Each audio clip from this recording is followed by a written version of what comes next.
Welcome, everybody. It's Tuesday, March 19th. John Aravosis here with the Aravosis Report. Coming to you live from Washington, D.C. As always, I need to find your chat. There's the chat. There it is. Woo-woo! And due to the graces of our Chinese overlords, I am yet again only broadcasting to YouTube. So welcome. Welcome, YouTubers. You get my undivided attention today. Hello, all. Exactly, Shastra. My live privileges are back at 11 p.m. tonight on TikTok. And let's see how long that lasts. And thank you, James. I did see that you signed up. Thank you, everybody. A lot of you signed up for memberships on YouTube, and I really appreciate it. It was really very generous of you all, because TikTok shutting me off costs money. Thank you, James. Speaking of which, James, by the way, is over in Ukraine, and you should be in bed by now. Or are you up getting bombed by the Russians, perhaps? James, I assume I'm not spilling any beans here. James volunteered and is volunteering for a few weeks doing humanitarian work in Ukraine, in Kharkiv, which was incredibly nice of him. So, but thank you for that. Anyway, yeah, so you guys were wonderful. Thank you. I'll even thank some of you right now. Carla, Strangebrew, Bjorn. I can't pronounce anything today. James, who else? Oh, Carly. I'm calling you Carla. I'm sorry. Carly, Anne. Oh, hello. Exactly. These are the ones who did it today. Sandy, Strangebrew. Exactly. James, Bob, Salamia. I was checking earlier, you guys. Thank you all so much. Anyway, seriously, I really appreciate it. This was very nice of you guys. So it's been very scary, dealing sort of this week with the TikTok stuff. So it is, you make me relax. Oh, by the way, we had talked about this last night. I did set up a new category of $4.99, which is the Patriot Launcher category, which is a little cheaper than the other one, because supposedly that might be what is needed in order to open up the gift memberships, where you can gift memberships for other people. I have no idea. I'm looking here. I have no idea. You guys will have to tell me if this is something you can find in the settings. I don't know whether they're even allowing it so far. Actually, I'm going to look here really quick at my look at my video, but I just have no idea. Like I said, it's supposedly I needed to have a $4.99 under $5 membership. So I did that, but again, I'm looking here. No. There's nothing on my end that says it's on, but maybe it's on. I don't know. You guys can tell me. It's there? Oh, Chris says it's there. It's there now? No way! Yay! Well, this is great. And thank you, by the way, because that's something that you guys helped find. Well, I forgot who it was. One of you last night actually found it for me and found the YouTube article that mentioned you've got to have a category under $5. Yeah, no, and thank you, Amanda. I mean, it's hard because I don't know how to, honestly, I don't even know whether to price these things at $3. You know what I mean? And there's nobody to sort of give you a sense, sort of what works better for people, you know? Oh, thanks, Jens. Now, the thing, okay, I see. You could be a lucky recipient. Oh, I don't want to be that. Oh, I see. So then what it does is, there you go. So it then throws something on the screen to let you know if you're not already a member. You click allow, and it throws you into the pool to possibly get that membership. Now, by the way, we do not, it already did it. Jennifer already did it, was gifted a membership by Jens. So YouTube itself decides who gets the free memberships. It's a 1-month membership. You know, it's something. It gives you little emojis, and it gives you access to the weekend show, the Saturday show, which really is a lot of fun. We have a lot of fun on Saturday, which we'll be doing on TikTok if they don't ban me again. And Discord, and I'm going to try to stream to YouTube simultaneously. We can see. Otherwise, we have you set up on Discord. And once you join my Discord community, you go in the settings and you link your YouTube account, and then you can just join us there for the Saturday show. I mean, it's easier for me that way, but for you guys, obviously, it might be easier this way. So anyway, thank you all. This is great. Yay, I'm so glad to see it. And thank you, Jens, for gifting. Now we know it works. Yeah, no, because Yulia was telling me, she goes, oh yeah, people gift everybody stuff. It's great. So anyway, all right. So yes, this is actually great news. I needed something to pick me up as a positive thing in the news today. So thank you guys. I really appreciate this. All right. So let's get rolling then. Yeah, I actually, you know what I did too? I dug up my other light, which is, we'll see if it's a little dark or not, but I dug up my other light because I was trying to see if a little more light on my face might be better for you guys. I don't know, a little redder. Yeah, a little redder. I don't know how it looks on your end. I'm considering trying Kick. I signed up for Kick, but I didn't start doing it yet. I still have to I still need help doing the multi-stream. And Jedi, who's one of our wonderful community members here, has been helping me look into it, but it's rather complicated. I mean, like, I consider myself somewhat techie, but I was getting a little confused with the complications of multi-streaming. But anyway, let me get on with the show, and at the end, we can talk more about multi-streaming and all the other stuff. But thank you, guys. And thank you, Cool. I'm glad the live streams are addicting. Well, we have a fun community. I mean, it's a little more mellow here over at YouTube. TikTok is kind of out of control, you know. Ashastra says, Blitz. I got banned last week. Yes, I got banned last week. Yes. You look much less pink. That's very funny. That's funny.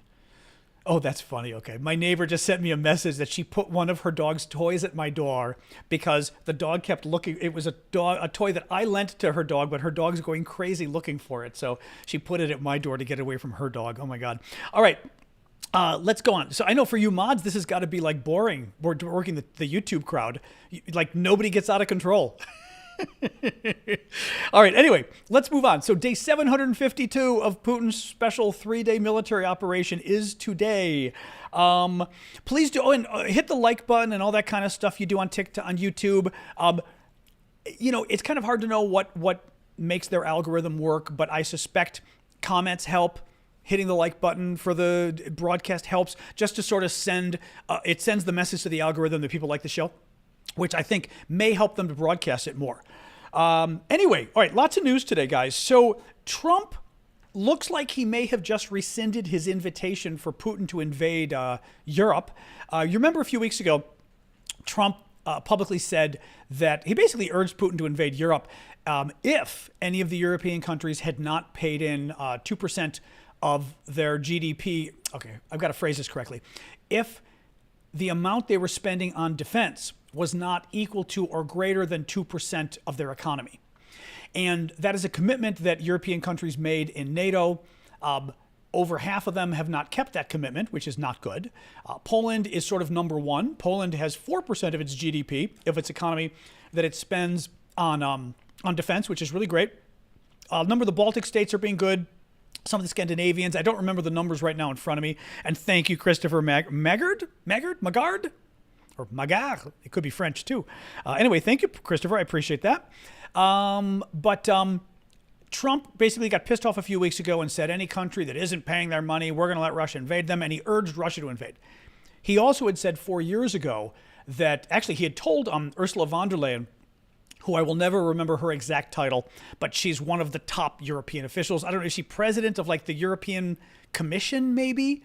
I get very confused at all the different European organizations, but she's one of the top European Union type officials. And he told her that, we're pulling out of NATO and we're never going to defend you people, like across the board. Real quick, Jane, thank you for the last 2 years. I have learned so much and miss being called Bulford Crystals. I don't remember that. Was that some name you were? Was that your nickname? Or is that you over on TikTok maybe? And Anthony, thank you very much. Very sweet of you, Anthony. I appreciate that. So with Trump, so the deal now, actually, you know what? I can shut down I'll shut down my YouTube page so that it's not eating extra bandwidth here. So Trump today basically said that, let me read you what he said. He's coming along, president of the European Commission. That's what I thought it was. Okay, thank you, Lucas. So Trump said today, NATO has to treat the U.S. fairly because if it's not for again, this is Trump speak, which, NATO has to treat the U.S. fairly because if it's not for the U.S., NATO literally doesn't even exist. When asked if the U.S. would fulfill its commitment to defend other NATO countries, he said, I love this, yeah. I mean, yeah, that's our boy. Yeah, but the United States should pay its fair share. Oh, the United States should pay its fair share, not everybody else's fair share. Okay, he's still getting confused as to how NATO actually works. We have an ocean in between some problems. We have a nice, big, beautiful ocean. NATO is more important for European countries. They will take an advantage. But he stressed that if other members play fair, the U.S. will back them 100%. Okay, so he's trying to, bottom line here, Trump isn't really changing his position. He's still saying that you've got to spend 2% of your economy basically on defense, or the U.S. isn't going to come to defend you. He is, however, I'm lowering the light a little bit here. Oh, actually, that other light is, okay, that's pretty good. So I'm like playing with the light as I talk. Oh, this, I always tell you guys, because people ask like why the lights matter. This is why the lights matter, because you see like the difference if I have the light on or off. So it's playing with lighting is sort of an annoying thing you have to do when you broadcast. It's just, and it's always different. It's a real pain. In any case, so it's funny. I don't think Trump is changing his mind, but I think he feels the need to tone himself down. That basically he got enough blowback from, I suspect, Republicans who are good on national security, who told him, you will not publicly tell Putin to invade NATO, or we're not going to support you for president, because this is clearly Trump backing down and saying, yeah, all right, you know. Now, I will also say one final point. Trump is correct about one thing. He explains it wrong. He explains it incorrectly, but many NATO members are not paying their fair share. The way it works is you don't pay money to NATO. You pay money to your defense budget, so to speak, right? And as a member of NATO, you commit that you will spend at least 2% of your economy on defense. Many European countries are not. Actually, over half of the European countries, NATO members, are not spending their 2% on defense. Actually, I shouldn't say this about Canada, but I don't think Canada is either, as I recall. Germany isn't. Germany claims that they will catch up this year. As I said, Poland is the best. Poland's spending 4%. So they're great. But Trump is not wrong that it's a problem. And it's a problem because even though the U.S. spends what it's, like basically, if Europe spends more on defense, I'm not sure the U.S. will spend less. We will figure out what we need to defend ourselves. And we have to worry about a future war with China and all sorts of things, right? So the U.S., I don't think, would decrease defense spending if Europe spends more. What is a fair argument is something like Ukraine. Or frankly, if war breaks out in Europe in terms of the Russians invading, America's going to come help. I mean, again, assuming Trump doesn't pull something funny if he's president, but America's going to come help. But it's going to take a lot more of our guns if you guys haven't built enough guns of your own, right? And that is a fair point. So in any case, it's just, you know. Now, Jens says Sweden is already at 2%, heading towards 3%. Woo-woo! Well, I remember that Scandinavia was pretty good. And like I said, the Baltic countries were pretty good too. I just don't remember exactly. This was several weeks ago. I could have pulled it up again, but it actually took a while to find the sheet of where everybody came down on the list. But yeah, Poland's the best. Poland's at 4%. Anyway, so that was good from Trump. So hey, some good news from Trump. So I will take it. Finland. Oh, this was good. So Finland, our newest NATO member. Well, no, Sweden's the newest. Finland's the second newest NATO member. Joined a Czech-led initiative to provide Ukraine with hundreds of thousands of artillery shells. So you know that the Czech Republic has put together basically an international coalition of European and NATO, well, European at this point. I don't know if Canada contributed. I don't recall. But of European countries to buy artillery shells for Ukraine. They're getting them from all over the world. Finland has joined. Finland has pledged 30 million euros or $35 million to the effort, which is great.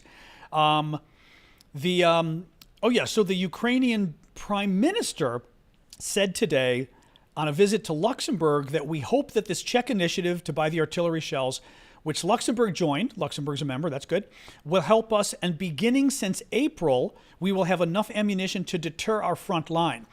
What I think that means, what the Ukrainians were saying today is they are hoping that when the artillery starts arriving via the Czech Republic or via the Czech Republic initiative, and again, they're not going to get it all at once, but they're going to get it over time, that this will be enough to stabilize the front line so that Ukraine at least won't lose more territory. They'll be able to at least hold the Russians where they are. So that's obviously very good news.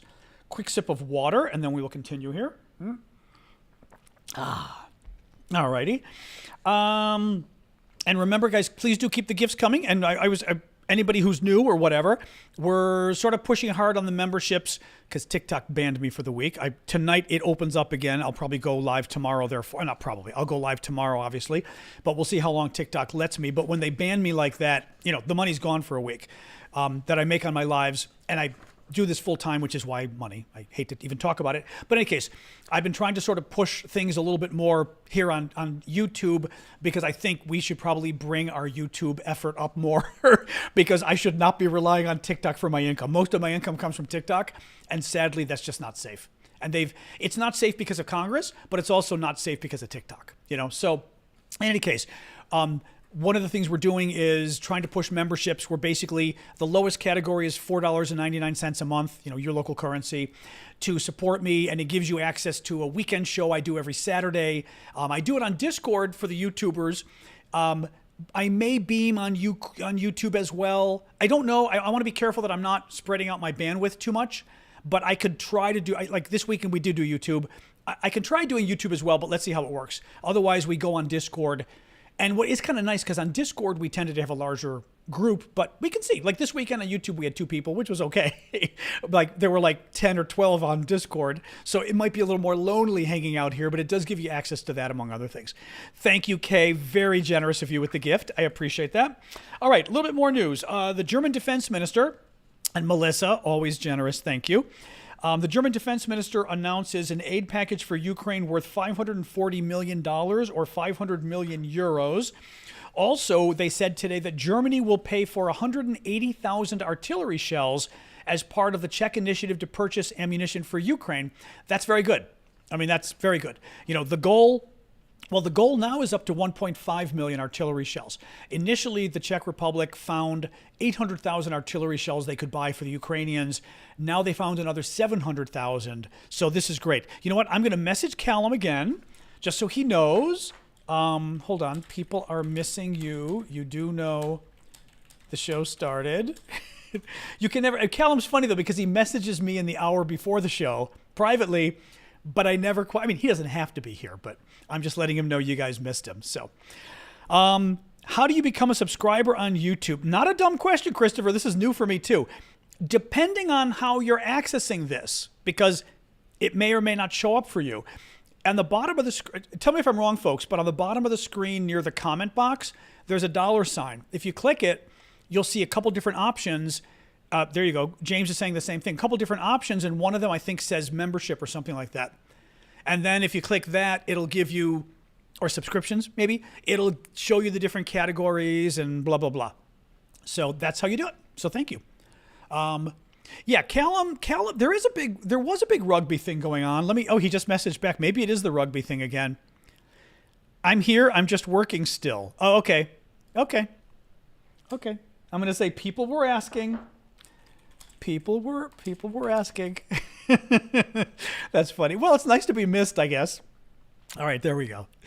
He's still working. Although still working, my God, it's like 10 o'clock at night or 11, or for him out there, I think. Yeah, John, the amount for all the shells is, oh shoot, we saw this last night. It's 2.5 billion. Remember, it was on last night's show. I mentioned it. I had the number. I don't have it in front of me now. Does anybody remember the amount they need for all the shells for the 1.5 million? I think it was 2.5 billion. I think. Pretty sure. Which is not a small amount, but then again, you got a little bit of a dog sighting. If you guys noticed, she's on the couch. She was moving. Yeah, she was sort of circling on the couch doing the dog thing. Yeah, some of the phones don't show the $sign where you can do the memberships or the gifts and stuff. It's confusing. I don't know why, whether it's iPhone versus Android. It's all very, yeah. It's 10:20 UK time? Okay. Still late to be working. Nothing new on the buffer zone, no. That was Putin talking about having a buffer zone in Ukraine that he might create to, keep Russia safe, whatever that means. A little bit more here. Oh, so Kosovo. This was a wonderful story. So I just thought this was really neat. Kosovo just proposed its second aid package for Ukraine, which, again, I thought was just really cool. Oops, I'm like adjusting So adjusting the light again. That light might be too bright, actually. I'll have to see. Is this too bright? I'm only because I'm still kind of playing with the lighting here and stuff. Is the light on my face a little too bright? It might be. Actually, see if I can adjust. Oh, that's not bad. Oh, that's not bad. There we go. That's good. Okay, that lighting's good. That lighting's good. I like that. Okay, good. So Kosovo, listen to this. Kosovo, which you guys know is Kevin. I always watch, maybe not always live, but thank you. Thank you, Kevin. I appreciate that. And that's very generous of you. I mean, thank you on every level. So Kosovo is former Yugoslavia, right? One of the small countries that made up Yugoslavia, or small regions and now countries. And they just proposed their second aid package to Ukraine. And I just saw the story and it just sort of caught my eye because I thought, Kosovo, that is like so cool. Because Kosovo is not a big country. And thank you. And Kay, I think I thanked you. Thank you, Kay. Let me just read this to you. So Kosovo will continue to, this was from the defense minister today. Kosovo will continue to support Ukraine in its heroic war against Russian aggression. Today, I announced our second military aid package for Ukraine, which consists of mortar shells. The first package of trucks, tactical, and armored vehicles will be delivered next week. Now, the neat thing is, then I looked to see what the size of Kosovo's economy was. And I looked at GDP per capita, which is basically the size of the economy broken down by the number of people, because it gives you a sense of, just that, like how rich the country is. The U.S. GDP per capita, is around $70,000, okay? So just to compare countries and levels of development, Ukraine's GDP per capita is $4,800 compared to the U.S. being $70,000, okay? Kosovo, $4,900. They're basically at the same economic level as Ukraine, and they are proposing their second aid package to help Ukraine in the war. I just thought that was I just found that very touching. It's nice to see. I mean, a little country obviously doesn't have a huge economy, but they're doing what they can. So anyway, like I said, I found that very touching. A little bit more on the group of Russian freedom fighters, whatever you want to call them, that are, I don't think I can. Oh, sorry. What are we doing here? Beep, beep, beep, beep, beep, beep. I don't think I can pin things on YouTube. I don't think I can. Mods, can you pin anything? I don't think I can pin things on YouTube. I can look one last time. Sorry, people are asking. Oops. I'll look again really quick, but I don't think so. Also, it's a little hard because I'm not normally, I use a different website or a different app to stream to YouTube. So I'm usually not on YouTube proper because, interestingly enough, the quality isn't as good on YouTube. If I stream there. Now let me look here. I can pin stuff if I'm on YouTube. The problem is I don't like being on YouTube. See, I can do it, but I don't like it. Maybe some of the mods can.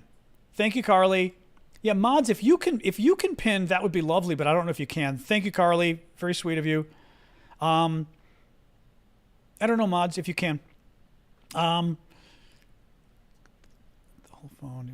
I didn't see him. I did see one of you talking about your dog licking the phone or whatever it was. Very cute. All right.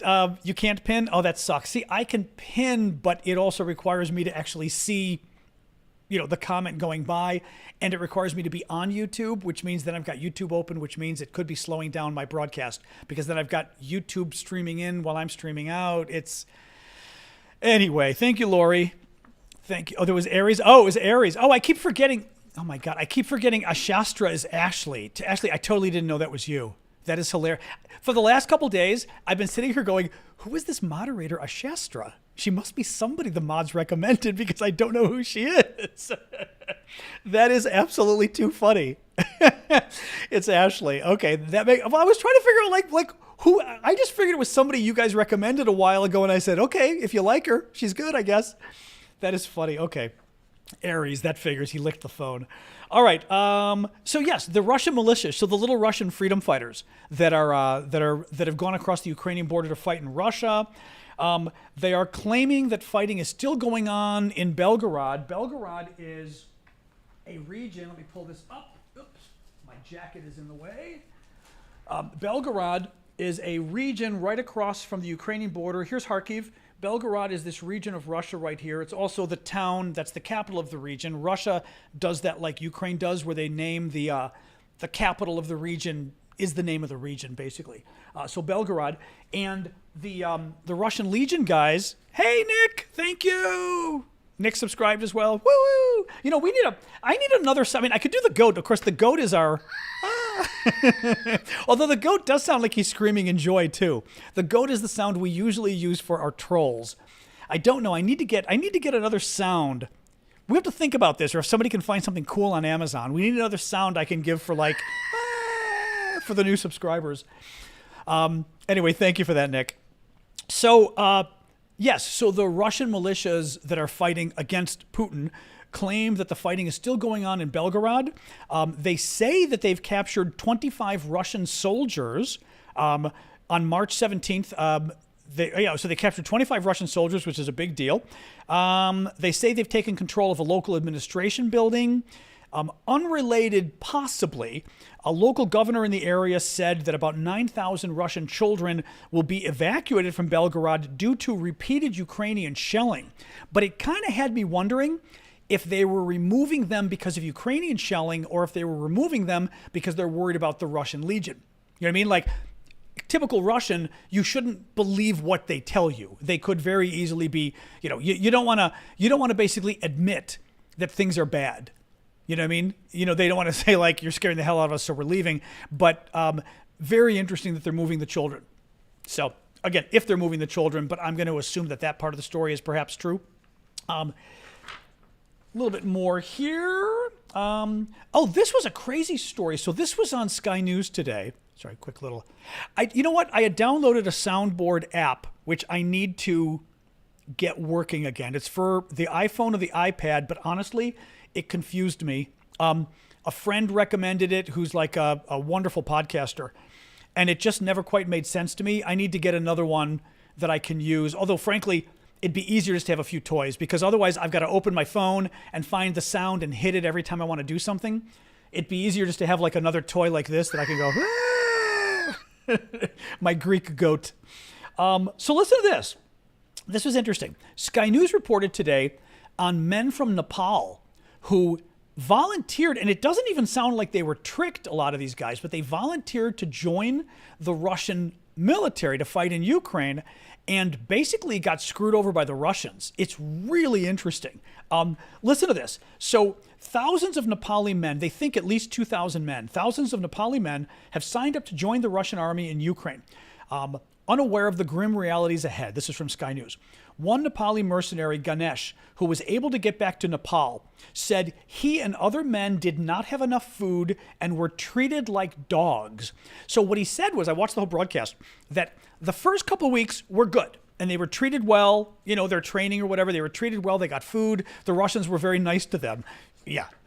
Then they got into the field, like to actually fight, and the Russians stopped giving them food.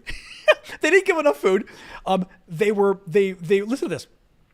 We didn't have enough food and we were beaten by the Russians. They beat them. It was really bad. He says many Nepalese men have died. And the worst part, they were used as cannon fodder by the Russians, positioned ahead of Russian soldiers.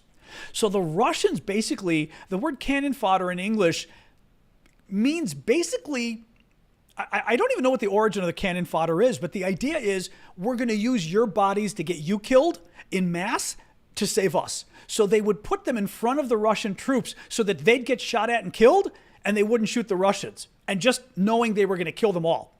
I mean, really just incredible. Again, I'm not surprised. And again, I bring these stories up. I know TikTok will probably ban me for saying it, but these stories are important because they tell you something about Russia. It's not just a human interest story about Nepal. The fact that these guys would turn to foreigners and say, please come help us. And then they would come and they would starve them, they would beat them, and then they would literally send them to their deaths so Russians don't have to die. It is this horrific, I mean, it's just on multiple levels. It's inhuman, it's ungrateful.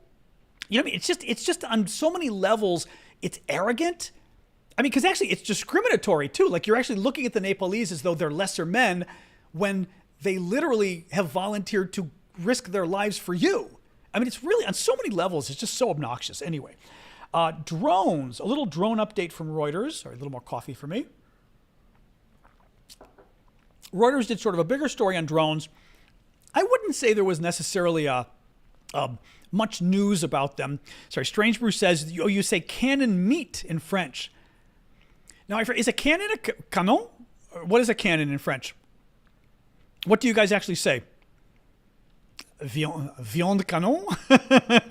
Canon? What is cannon in French? Anyway, put the expression down. I want to see it. I mean, I speak French. There's always a delay too, which just keep in mind. That's why, like, sometimes I sit here and I look, but we'll wait for Strange Brew to come up again. That's cannon meat. That's funny though. But I gotta Google that and see what the origin. Let me look. Now you got me curious. I am drinking a little espresso. I probably shouldn't, but canon.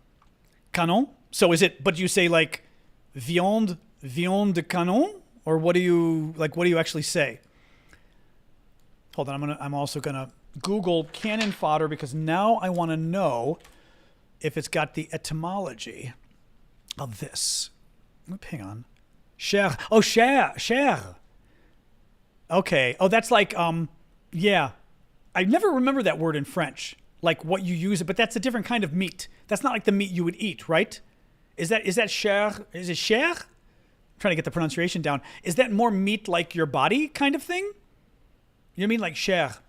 Like what kind of meat is that used as? Chair à canon. Okay. So cannon fodder, an informal derogatory term for combatants who are regarded or treated by government or military commanders as expendable in face of enemy fire. The term derives from fodder as food for livestock. Okay. Soldiers are metaphorical food for enemy cannon fire. Oh, cannon fodder. So your food, oh wow, your food for enemy cannons. The concept of soldiers as fodder, as nothing more than food to be consumed by battle, dates back to at least the 16th century. It pops up in Shakespeare. The first attested use, oh, here we go, Frenchies.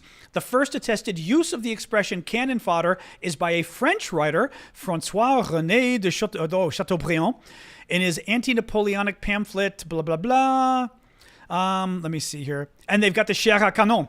Yep, there it is. There it is. D'appeler les conscrits la matière première et la chair à canon. There you go. Interesting. Okay, what do you know? So it actually came from the French. How's that for funny? Very interesting. Chair is flesh. There you go. That's what I was going to say. I was going to say meat on a body. I'm not thinking in English right now, but yeah, flesh. Interesting. Oh, very interesting. Okay, there you go. So that's cannon fodder. But yeah, so poor Nepalese. Then again, the Nepalese did volunteer to assist a genocide. So, you know, my sympathy for them is a little diminished, I will say, but nonetheless. Oh, drones. Yeah, so Reuters had a big article on drones today. I don't think it was anything new. It was just mentioning, kind of reiterating that the Ukrainians are trying to sort of make the next stage of the war about drones. And they're hoping that they build up enough of a drone supply that they're able to get sort of a technological advantage over the Russians. Now, the one thing that I thought was interesting in the story, let me read you the sentence. As the drones are becoming smaller, more lethal, and can travel further, Ukraine has used a barrage of them to attack oil refineries inside Russia in recent months, knocking out an estimated 7% of Russia's refining capacity in the first quarter. I thought that was interesting. I mean, 7% is not necessarily the largest, right, figure in the world, but it's also not bad. If in one quarter you knocked out 7% of Russia's refining capacity, I mean, that's got to affect them. Even 10%. 10% is a 10% hit. It's 10% less money you're getting. And keep in mind that energy is something like 40 to 50% of the Russian federal budget, meaning the Russia's energy sales, I don't know if it's oil or natural gas or what it is, but their energy sales, the commerce they do with the energy they produce, that revenue makes up 50% of their budget. So that is the place to hit Russia. The problem, as we know, is it's hard because a lot of the energy sales, you know, we're afraid to really sort of embargo everything. But if we did, it would be quite interesting. In any case, I thought 7% was still pretty good, to be honest. 10%, that's good too. Christopher says he saw on CNN, it was more like 10%. This is what Reuters is saying. So I'm also going to guess maybe they don't know exactly. that these are intelligence estimates based on what's been hit and trying to figure out how much repairs have been done and that kind of thing, you know? Oh, good. Okay, okay. A talking bobblehead? Sure, but try to, well, see, the only thing is, well, yeah, see if there's something that's got a funny sound. Although funny sounds are useful anyway. I could use it for anything, to be honest. But see what you got. Yeah, I would love it. I could always add it as a, you can either give the money or I could just add it to my gift area and you could just buy it as a gift and it'll mail to me. That works too. Anyway, thank you for that. That's very cool. A little more here. Oh, athletes from Russia and Belarus will not be allowed to partake in the opening ceremonies of the Olympics in France this summer. Now, this was interesting because initially I read this story and I thought this was because of doping. And then I thought Belarus, I'm like, wait a minute, Belarus isn't part of the doping scandal. Because remember, the Russians keep having ongoing scandals with their athletes taking enhancement drugs, basically, to cheat with the sports. And they've been doing this forever. This is actually very interesting. This is the International Olympic Committee punishing the Russian and Belarusian athletes for waging war, for being warmongers. The history of the Olympics, going back to the beginning, the warring city-states in Greece would stop their wars during the Olympics. They literally would stop fighting. They would all compete against each other. I mean, it's kind of a beautiful thing, but it's also kind of a weird thing. Because if you think about it, imagine like Ukraine and Russia, like declaring a ceasefire and, let's beat the Russians on the track and field.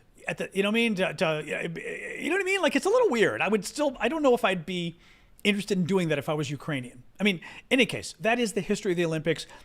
The Olympic Committee said today they're not letting the Russian or Belarusian athletes even participate in the opening ceremonies, which is good. They can participate in the Olympics, but only as individual athletes, right? As non-aligned or whatever word you want to use. They're not allowed to participate as part of the Russian team or Belarusian team. There will be no Russian and Belarusian team. And they will not allow anybody with a connection to the military or national security establishment. I had read a different article that said anybody supporting the war. I'm not sure about that. The other article I saw, which probably makes a little more sense, and I think the one I saw might be from Reuters, said that, yeah, you see, the one article was saying they will not be allowed to compete if they have supported the war. The other one I saw said they would not be allowed to compete if they were somehow tied to the military or national security, which could be spies, it could be some other role in fighting the war. Finally, a quick little sip of water and then final story. And then we will hang as we always do. So Reuters had an interesting story about these kids that the Russians have kidnapped. So you know that the number is hard to know. The Ukrainians say 10 to 20,000. The Reuters says at least 4,000 kids that the Russians have kidnapped from Ukraine. They basically took them as war trophies. What I'm telling you has been confirmed by the International Criminal Court at The Hague. Putin has been indicted for war crimes because of this. So this is not something that is, NATO's opinion or propaganda or whatever. The International Criminal Court has investigated and indicted Putin for this, that they picked up children in Ukraine and took them. Babies and teenagers and everybody, claimed they didn't have parents. Now, to some degree, what they did is they definitely went into orphanages. I remember this at the beginning of the war, seeing video of the Russians going into orphanages looking for kids to take. Carly, you are crazy tonight. Thank you so much. I appreciate that. I love all the weird little, I don't quite know what they are. Do they tell you what the little, I keep trying to figure out, what that little thing is. They look like a little, a pear, a dancing blue pear, I think. But anyway, thank you for that. That's very sweet of you. Thank you. So one of the kids, so they've been kidnapping these kids. They try to brainwash them. Some of these kids are from orphanages. Other kids, their parents are very much alive. The Russians just kidnapped them. They tell the kids that your family doesn't want you. They literally say, your family has told us they don't want you anymore. Like, they don't need you. Imagine telling a kid this, I mean, it's really kind of disgusting. I am just here with you guys tonight, Annette. Normally I'm here and on TikTok, but I'm in a Chinese gulag through the end of the evening. So I am not allowed on TikTok to do these until tomorrow. And then hopefully with Jedi, among others, helping me, I'll be able to figure out if we can try to start multi-streaming again to Kick and other services. I don't quite know whether my computer can handle it. I may be buying a new computer. I'll let you guys know if I do that because I will need help with that. But I haven't decided. I like to be frugal if I can. I mean, I live nicely, but I try to be frugal with my money. So I don't want to. My laptop is from 2018, the one I've got now, so it's about 6 years old now. But it works well. Other than, well, I mean, the keyboard doesn't work anymore. I use an external keyboard, but for streaming with you guys it works. But if I try to add other sites, TikTok I do on my iPad, but if I try to add like Kick and Instagram or whatever else with you guys, then I'm going to need a new computer. But anyway, I'm working on it. We'll see. Maybe I'll worry about it after Asia. Because remember, I'm going to Asia next month for 2 weeks. So we'll see. Actually, you guys let me know if anybody's going to be. I assume nobody's going to be in Bali. Nobody lives in Bali or Singapore, do you? Because I will be in both countries next month in April. It'd be fun to see people. So let me know.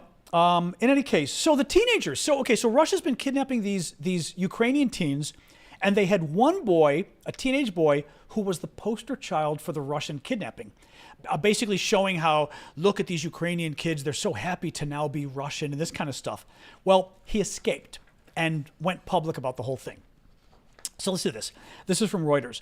A teenage orphan who became a poster child for Moscow's deportation of Ukrainian children to Russia said he was instructed by Russian officials to recite pro-Russian talking points for television cameras and threatened with a beating when he complained about conditions. I mean, guys, they were threatening to beat children that they were using as propaganda organs. Again, I tell you these stories because they fit into a much larger pattern, like we talk about the treatment of the Nepalese volunteers. Thank you, Eva. Appreciate that. Like we talk about the treatment of the Nepalese, there is something wrong on a more fundamental level with that place. There really is. It's bad enough you kidnap children and then you mistreat the children and use them as propaganda, and you make the kids go do all sorts of videos to say how happy the kidnapped children are that you stole. I mean, imagine that. Also, you're threatening with beating a child who you stole from his family and took him away to another country, and now are making him do videos of how happy he is to have abandoned his family. I mean, on how many levels can you mess with this poor child? And it's a child. As an adult, this would be torture, right? But on a child, you're doing this. And again, who would even think of doing this to a child? The Russians would think of doing this to a child. No, it just sickens me. Anyway, 18-year-old Denis Kostev is one of 4,000 orphans and children without parental care who, according to Kyiv, have been unlawfully taken to Russian-controlled territory following the invasion. And then it just mentions the International Criminal Court has issued arrest warrants for Putin and the sort of child minister, the government agent who is in charge of the basically brainwashing of these kids for forcibly deporting them. All right, that is it for today. I will do a quick hit up for our auctions. Remember, we've got our auctions over at Discord. They will end next Tuesday because I just started them again yesterday. So you've got a week to check them out. It's discord.aravosis.com. If that link doesn't work, you can always go to my Linktree link. The Linktree link you can find via, there it is, aravosis.com. That brings up all my links. And on that page, you'll see Discord. Click it. It'll take you to Discord. That is also where you'll want to sign up if you did a monthly membership. Sign up there because it's the easiest way, well, I say easiest, maybe not the easiest, but to access the Saturday show that I do, the Hangout.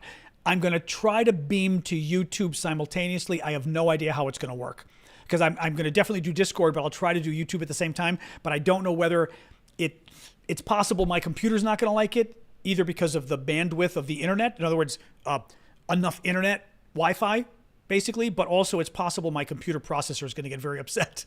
We will see.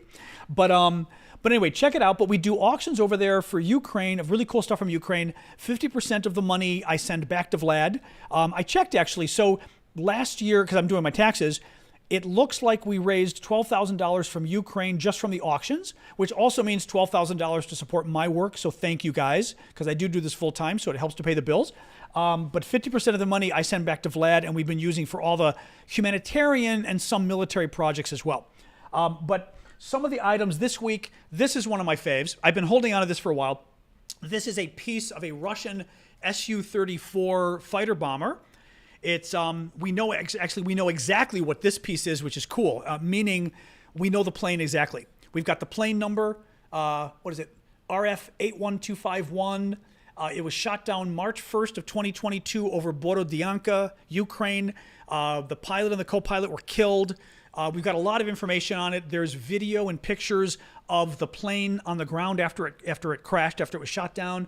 So kind of cool because it's not only a piece of a Russian fighter shot down over Ukraine, we actually know the fighter. And there's pictures of the plane before it was shot down, a couple years before, and also after it was shot down, which I like this stuff because I also collect artifacts and things. To me, it's kind of, I like objects. I mean, obviously, look at my apartment. I like stuff, but I like it because, like, for example, most of the stuff there is it's my artifacts. That's my Ukrainian shell that Vlad got me, the lamp.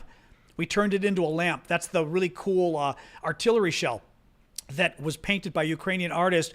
And we didn't drill it, but my friend Matt got a lampshade and a lamp light, so now it's a lamp, which is kind of cool. Okay, Google, showtime. I didn't turn up my lights, I realized. Hold on. There we go.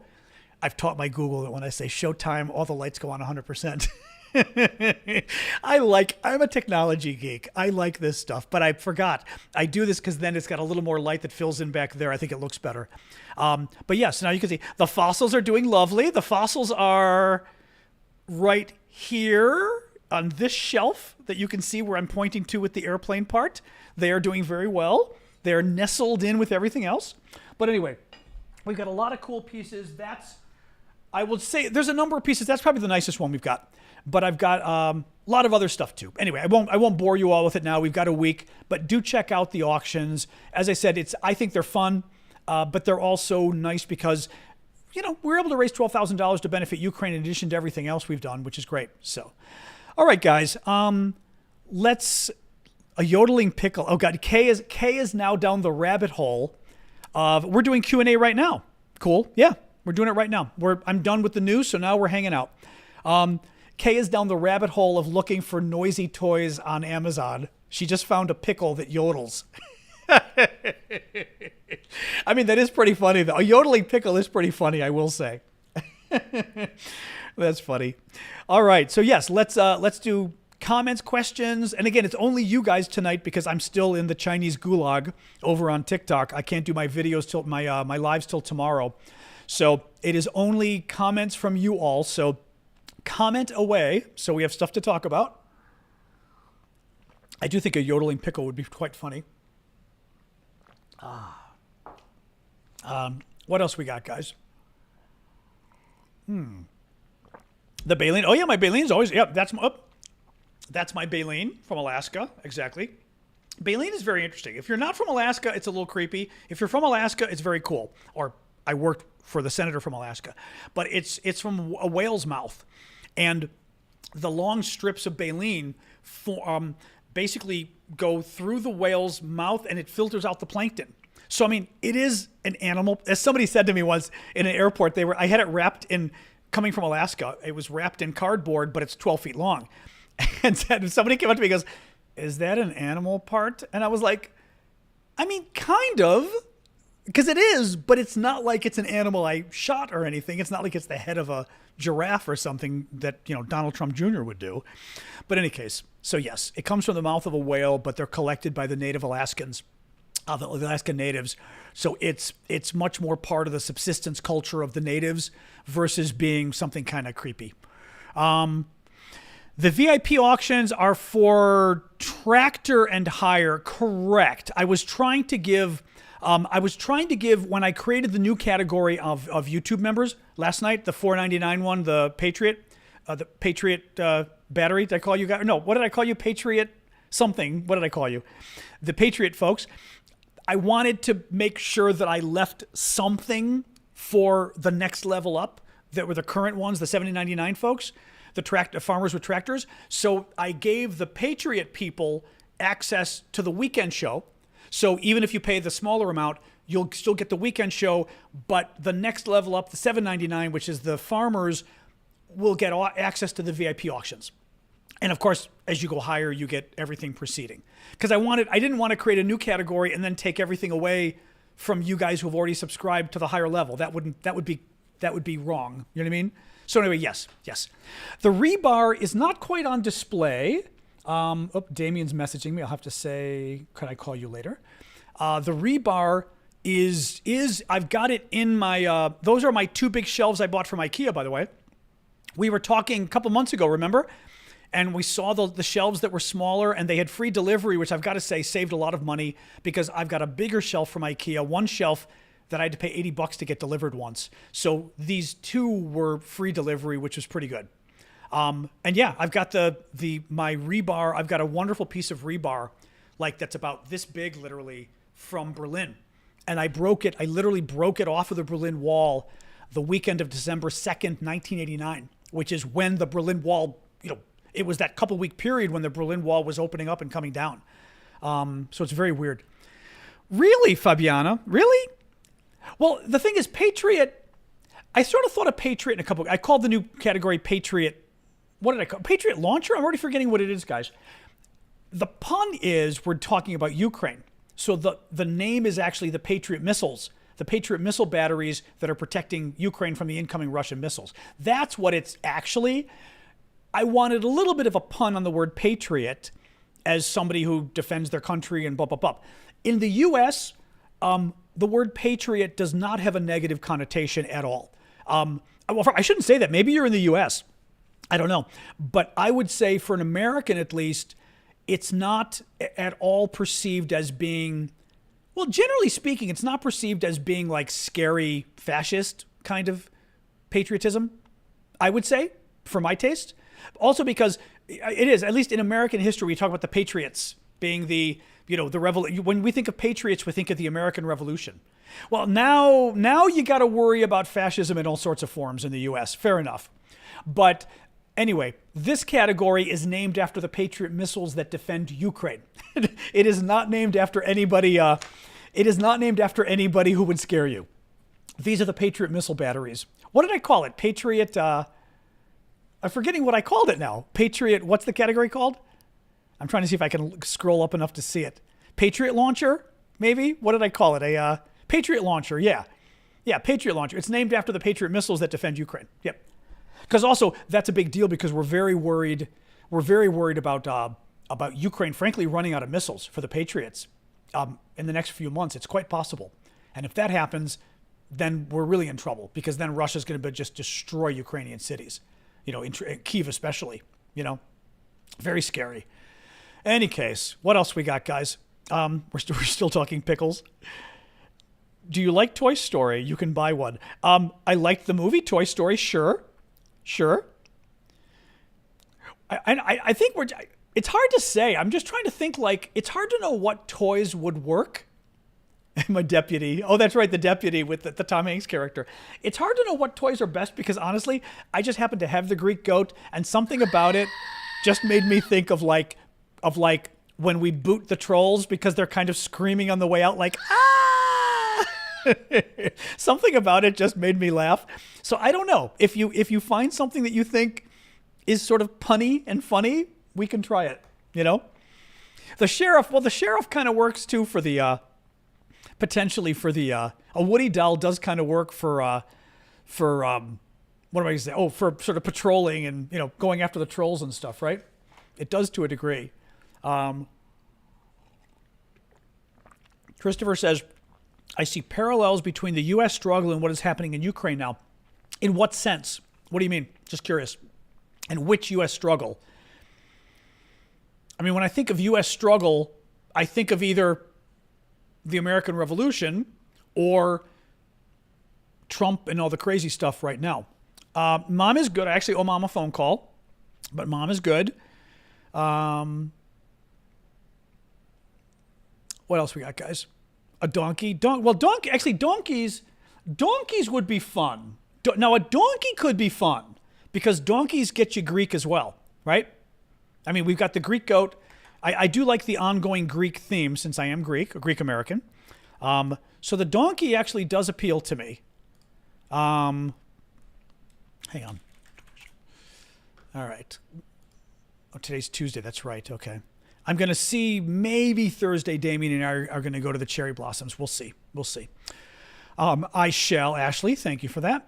What else we got? 1776. Oh, okay. Okay. Oh, that's interesting. Yeah, that's interesting. That's interesting. Well, I mean, that's funny. I know the Brits may not. Yeah, hey, Callum's off working. Callum doesn't get to be upset that you're comparing the British King George. What was it? King George the Third? Was he the third? I think.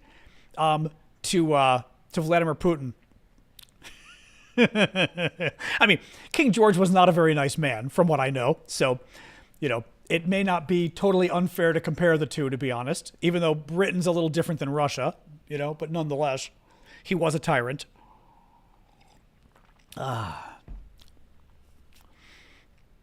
Greece is wonderful, I know. Greece is lovely. Yep.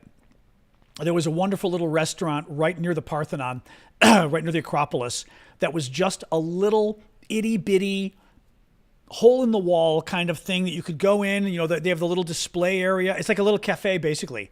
But a typical little small cafe, 2 or 3 tables outside on the sidewalk, because they literally just squeeze it on the sidewalk. And I was coming back from the museum, sat down, got like a little Greek salad. They make this wonderful salad that's called like a choriatiki, which is a village salad. And it's cucumber and tomato and feta, basically. So feta cheese, cucumbers, tomatoes, and then olive oil, maybe a little vinegar, salt. That's it. To die for. I mean, ridiculously tasty. I'm not even a vegetable fan. Ridiculously tasty. And then I got some moussaka, I think. And I even took a picture of it. Actually, I have a picture I had on the wall of it before, but I've got the picture inside. But this picture, and then I got the frappe, which is like the frothy cold coffee the Greeks make. Oh my God. Oh. But again, a little just nothing hole in the wall, and the food was to die for. And just sitting there, and you're on a sidewalk, which is kind of funny. People walking by, you're like, eh. It was just lovely. Really lovely. Thank you, Fabiana. It was nice. Anyway. So yes, I miss Greece. What else? That's a good point from Jason. Why does everyone hate the UK or hate on the UK? They're the #1 creators of Independence Day worldwide. Now that's very true. That is very true. Yep. Right. If it weren't for you, or not you, I should say, I don't know where you're from. If it weren't for the Brits, we wouldn't have the 4th of July. Exactly. That's funny. Can I pin? I don't think I. Oh, sorry. I'm like looking here at OBS, and I do have multi-dots, but it's not giving me anything to actually. Okay. So I keep looking to see if there's ways for me to pin comments, but there isn't. Not on here. Okay. Anyway, what else we got, guys? The French did help us, yes. I forget if it was the Revolutionary War. I think it was the Revolutionary War. We had several wars in a row. Or War of 1812 or whatever, but the French helped us. Actually, War of 1812 wouldn't make sense because we were fighting Canada, which means we were not, right? I don't even know I don't remember my history well enough. I know the Brits were kind of being jerks, but the Canadians were too, and the Canadians were with the French, so who knows what was going on. But I know the American Revolution, the French helped us, yes. Yes, we go back a long way with which is actually ironic because we have this love-hate thing with the French, which is funny. But, we go back to the origins, and they were one of the countries that really supported us.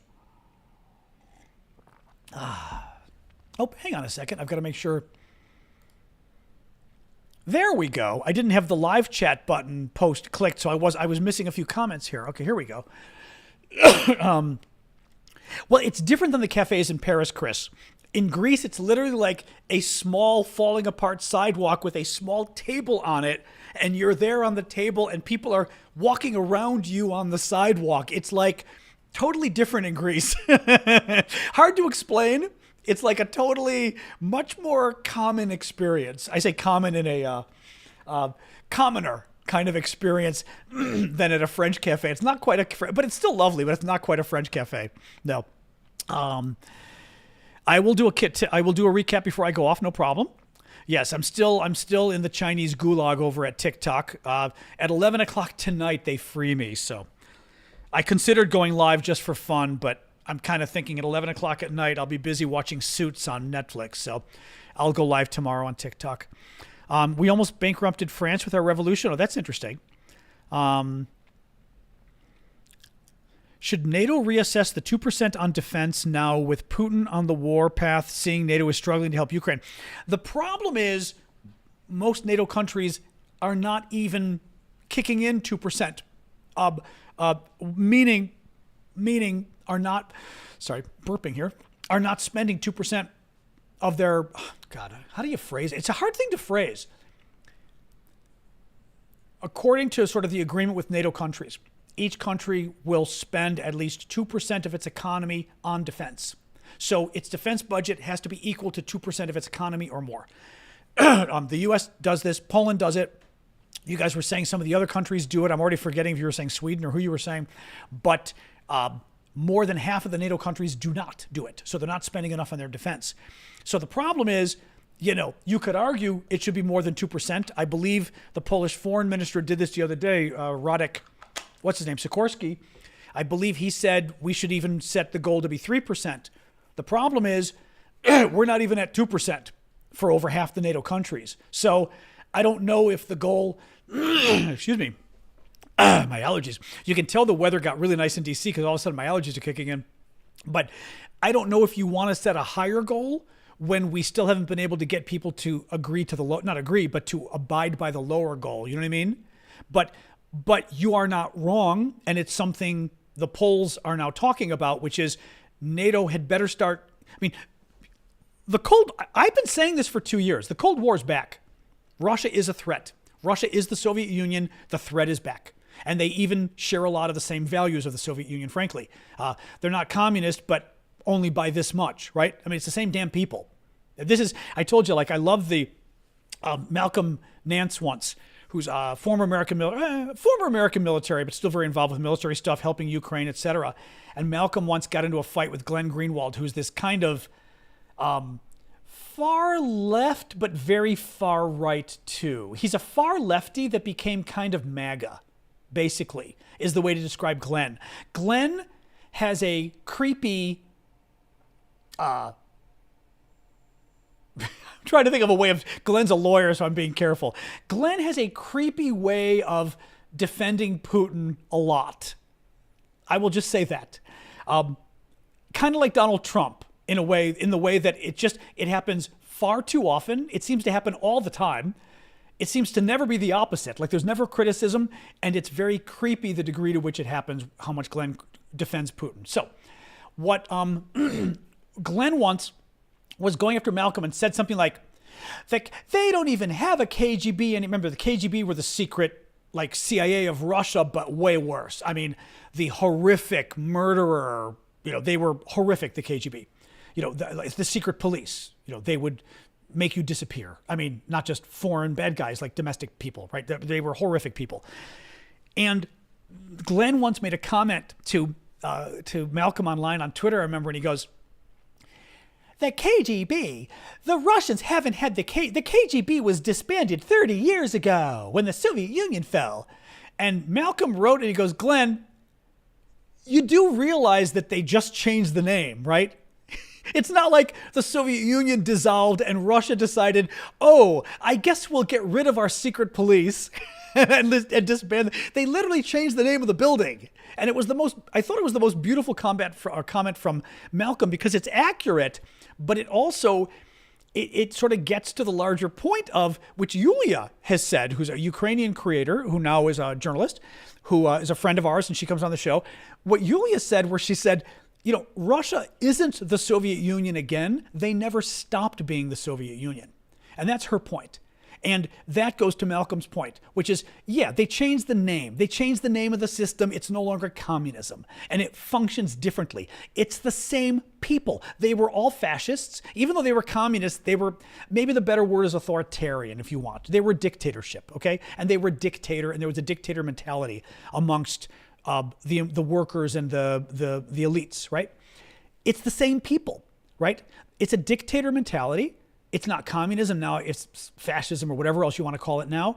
But it's really, even though they're opposite sides of the coin, communism and fascism, it's the same thing. It's still a dictatorship. And they want to take over their neighbors. They think they're the best thing in the world. They're warmongering,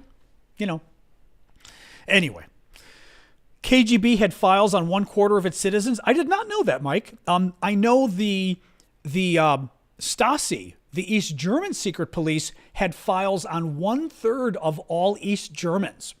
1/3 of the country they had files on. So I knew that. I didn't know about the KGB, though. Well, not surprised, though. There's a karaoke bar named KGB in Finland. That's funny. There's a, I went to the restaurant in Stockholm that's called, is it like KGB, the restaurant? It's like a restaurant bar? There was something like that I went to in Stockholm. I don't know if any of our, Ava, you're here today, if any of our Swedes remember. But my Swedish friends took me there when I was in Sweden years ago. I think it might have been called KGB. I remember it was a funny name.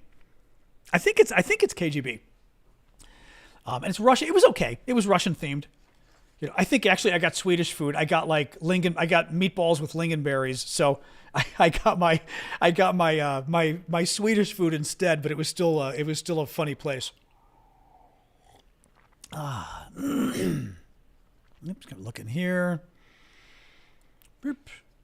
Again, I keep like trying to adjust the. Oh, that's not bad. They're making it a little bit redder. Hard to. That's okay. That's okay. Malcolm was in Ukraine. Malcolm might have gone to Ukraine a few times, I think. Actually, Malcolm Nance. Yeah. No, he definitely was, and he's been very helpful, doing a lot to help. I mean, Malcolm's wonderful. He's a great guy. You know, he's one of my online friends, so to speak. I don't think Malcolm and I have met in person yet, but I would consider him a friend, even though he's an online friend. You know, wonderful guy, very smart. I mean, very smart, very, strategically smart as well. I mean, he's intelligent, but he's crafty in a good way, which makes him good as a sort of a military strategy guy. Yeah, and very helpful to Ukraine. Great guy.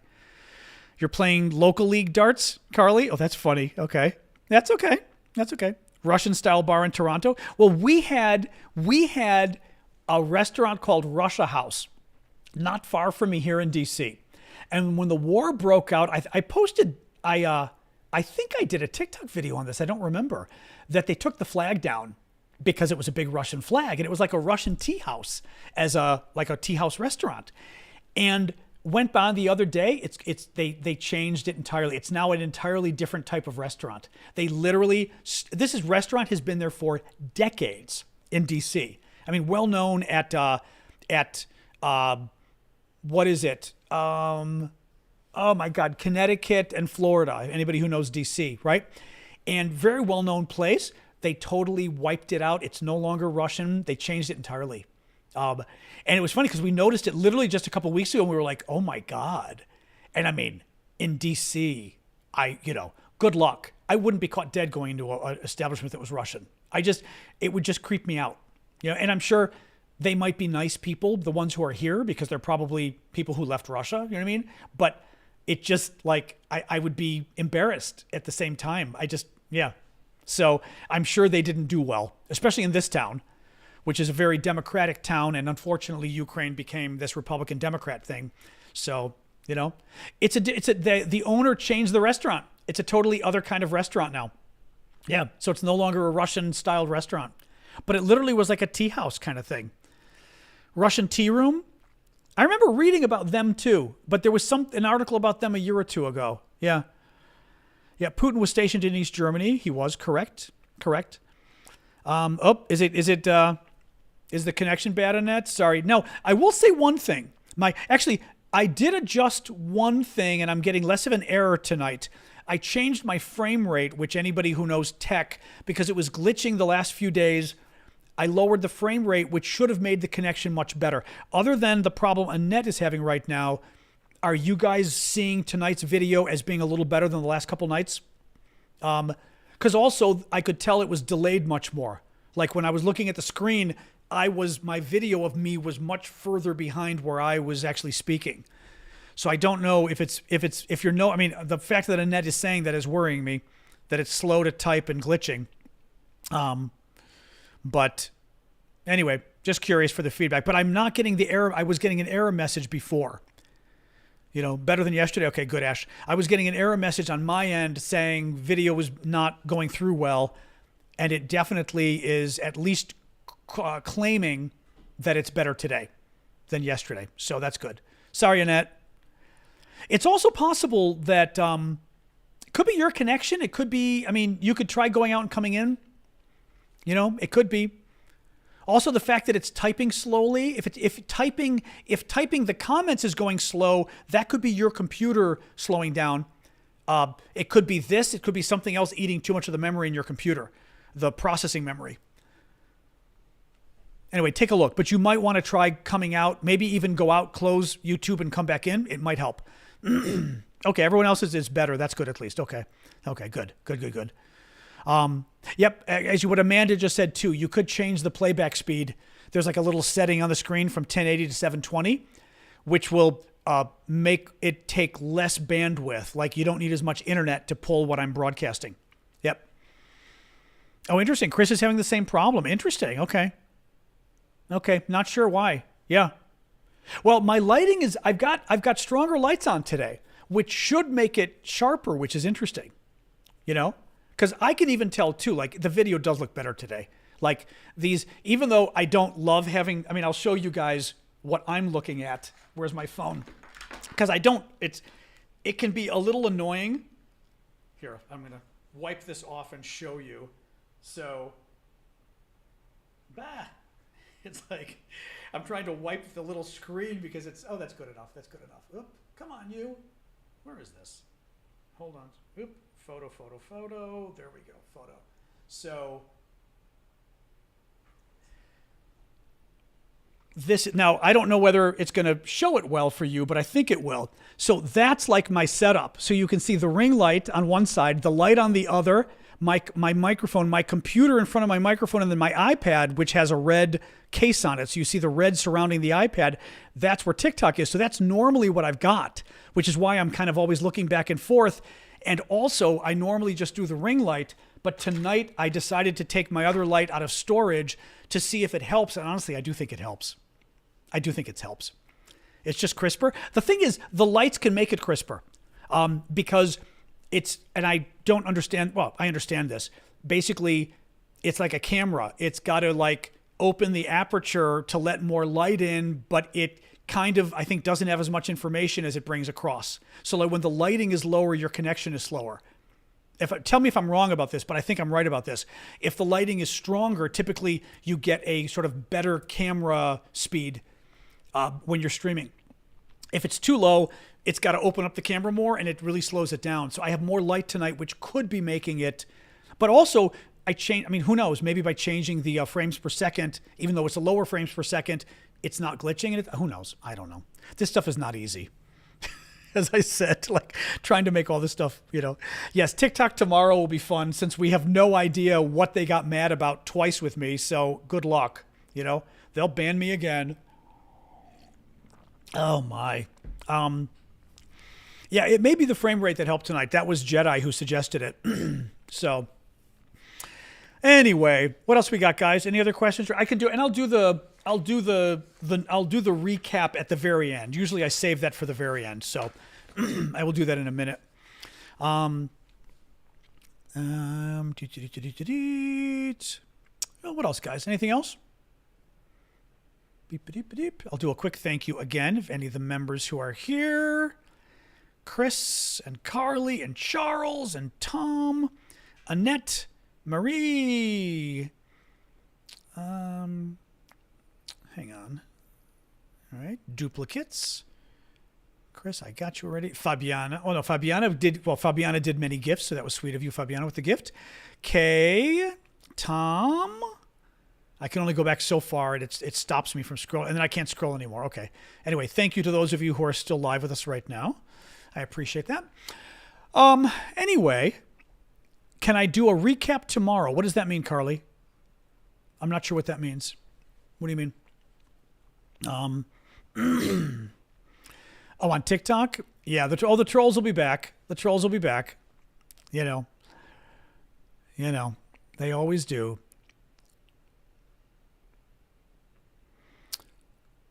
What else? I'm just reading the comments here. Beep, beep, beep, beep, beep, beep, beep. Anyway, see, that's the one. Now, the one, I wouldn't say downside, but the one downside is we're a little calmer over here. So it's like there aren't as many comments flying across the screen. On TikTok, it's a little bit easier to like grab stuff to keep the conversation going. So y'all have to be chattier when I do my TikTok, my YouTube only sessions. Just so you know. Letitia James set to take over Mar-a-Lago. That'd be funny. Yeah, well, let's see what the Communist Party of China does tomorrow. No, look, they're going to go. I think there is no way that both of my lives got banned last week within 48 hours of each other. There's no way. It was on purpose. There's just no way. I refuse to believe it was a coincidence. And that they refused my appeal. And when I was able to get somebody to actually contact them directly, I was able to get a contact within TikTok, I was told that they refused to overturn it. To me, that means, I think TikTok thinks it's playing cute with American creators, and I'm not sure why, but somehow they think they're going to convince Congress not to ban TikTok by screwing over American creators and censoring us. I have no idea who told them that's a good idea, because censoring American creators is literally creating the justification for Congress to ban TikTok, because they're saying that you're treating TikTok as a political organism. It's really, I mean, it's like I said, I don't even want to talk about it because it's been very depressing the last week, to be honest, because it's gotten me very worried about just being able to even do this if TikTok's going to keep banning me. And other people, they've banned people entirely. I mean, it's crazy. I mean, Anyway, whatever. Stop talking about this. Has been fun tonight. Let's not talk about the bad people, the Chinese gulag, as I call it. Anyway, actually, it's even been. This is normal for here, though. Yeah. Marie, other creators. Well, the thing is, I've been hearing mixed. I know they've been going after other Ukrainian creators again, but I've been hearing maybe other creators in general have also been having a problem. I don't know what they're doing. DF says Scotland is going after Trump's properties. What's that about? I didn't hear about that. Going after it for what? Exactly. Thank you, Cool. Appreciate it. No, I know you guys are. Like I said, it's scary because, and again, I hate to keep talking money, but like you try to do this as a business. So like literally my paycheck is being able to go live with you people. So when TikTok does it, I told you guys on a good night, I try to get $100 a night on TikTok. That because I do 20 of those shows a month. The Saturday show doesn't bring in money. But the weekly ones, that's my goal, which brings in $2,000 a month. By the way, I would not say I average 100 on TikTok, but I try. If it were to, it would be $2,000 a month, which isn't bad, but my bills are $5,500, $6,000 a month, just because that's life in Washington, D.C. I mean, I don't do anything. I stay at home all day. I don't even go to restaurants. It's just, mortgage and insurance and everything else. So it's kind of freaks you out when they do that, because you literally sit there and you're like, okay, great. You just literally defunded my income for a week. Thank you. Not all of it, but a lot of it. It's just it's been very stressful the last week. So yes. So I think I probably am going to go with Damien. I was going to go to the cherry blossoms on Thursday. We have wonderful cherry blossoms in DC, and they're almost hitting their peak early, we think, because of climate change. But I was going to go with Damien. Damien isn't free until Thursday. Tomorrow is 60 degrees, which I'd like to go tomorrow. But I would rather not go alone. It'd be more fun to go with somebody, but it's only going to be like in the 40s or even like 40, which is a little cold. Thank you, Cool. But I'll probably go with Damien so I can do a little live stream of the cherry blossoms, which I think would be kind of fun. So we'll see about that. Just as something to do, I don't know whether people would be into it. I don't know. The problem is it's very random what time I'll be there, Excuse me. Anyway,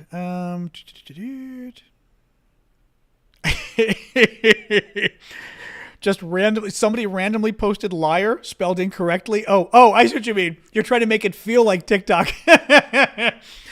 Dawn says, to make it feel more like TikTok, if people are saying they miss TikTok, just randomly post the word liar spelled incorrectly every few minutes to make it feel like TikTok. Exactly. And write, Ukraine is losing, dude. And spell losing, spell losing, but spell it LOOSING, and that'll make it feel more like TikTok. Exactly. Pen says there's a guy on YouTube that interviews other Ukraine supporters and promotes me on his channel. Jake Bro, I don't know. Oh, that's interesting. Oh, that's sweet of him. Oh, that's nice. I can try to do a search. I don't know whether that's gonna. It's never clear. Oh, let me do a quick look. Jake Bro TikTok, maybe. Oh, he comes up. I think he comes up. Yeah, let me look. Let's see real quick. Oh no, wait. Is this real Jake Bro? There's a guy with 92 followers. Maybe that's probably not. It could be him though. Is that him? Is he like? Is it a little account? Or is it somebody else? Anyway, that's sweet. Anyway, that's very nice. We're gonna see. Trump did not say that about Prince Harry. He did not. We've got some nice cherry blossoms in our neighborhood too, which is nice. Oops. I can look and see. I took a picture the other day because it was just so pretty. They really are pretty, and I love the cherry blossoms. Hang on a second here. Where is this? Oops. Of course, it's always hard to show you guys pictures here because it doesn't always. Oops. I mean, this was just a picture walking with my dog. I think, again, I don't know if it's not gonna be focused though. It's very hard to get this. Oh, there we go. There it's in focus. Just a picture watching with my dog of the cherry blossoms. They're just beautiful. I mean, it's a stunning tree, and they're all over Washington. I mean, everywhere you walk in D.C., you'll see trees like this. 400,000 followers. Holy cow. Oh, I don't know who that is. Oh, no idea who that is. Okay. It pulled up somebody else when I clicked Jake Bro. Let me try it again with the search. No. I don't know. Could it be this guy? No. It keeps pulling up the same guy that has like no followers. I don't know who it is. Anyway, that's very nice of him. Who is he then? Jake Bro. Oh, he's on YouTube. Maybe that's it. Yeah, because it's... Oh, you know what? It typed in Jack. Why is it typing in Jack? Hold on. Let me look at YouTube. On YouTube, he's got a lot of followers. There I can see, yeah. Oh, it is the same guy. It is the same guy. He's got like next to no followers on TikTok. That's very funny. At least... Oh, you know what? It's somebody who stole his account. That's got to be it. Because on TikTok, I found the account with the same photo that has no followers, which makes me think it's a stolen account. Okay, or it's really him. Oh, yeah, he's doing really well on YouTube. Wow. 400,000 followers on YouTube. Holy cow. Good for him. Wow. Jeez. His videos get 100,000, 130,000 views. Oh, my God. Okay, I'm going to subscribe and follow him. There we go. Okay. Yeah, I'm going to definitely follow him. Thank you, guys. That's nice that he knows he's being helpful, too. Yeah, I just found him on YouTube. Yeah. Wow. Yeah, I'd love to. I mean, YouTube has always been inscrutable for me as far as trying to figure out the video. I mean, I don't mean this, the live thing, but I mean the video side of things, like creating YouTube videos and have them do well and all of that. It just, I've never fully understood how to do that. And on YouTube especially, you've really got to edit your videos. You know what I mean? Because TikTok, you're doing shorter videos. I can sort of just do a nice backdrop and I'm good. YouTube, it's like, you know, I mean, people, and they, you know, even the main, like for his videos like that, you know, the picture you put up, what do you call it, to represent the video? It's just, it's a lot of work. Do I walk past the White House often in DC?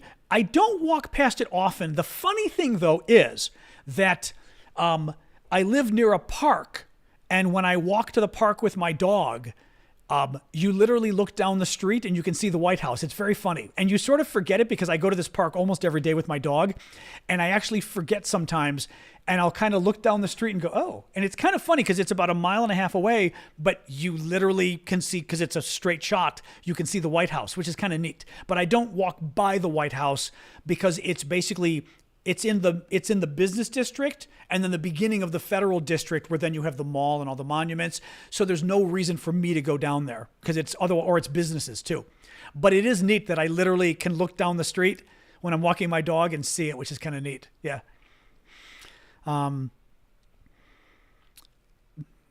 Beep, beep, beep, beep, beep, beep. He's an ex-nuclear expert. Oh, who, the Jake guy? Oh, that's interesting. Well, that may be also why he's got such large number of followers. Yeah, oh, I'm gonna definitely check his show out. That's very interesting. Wow. Yep.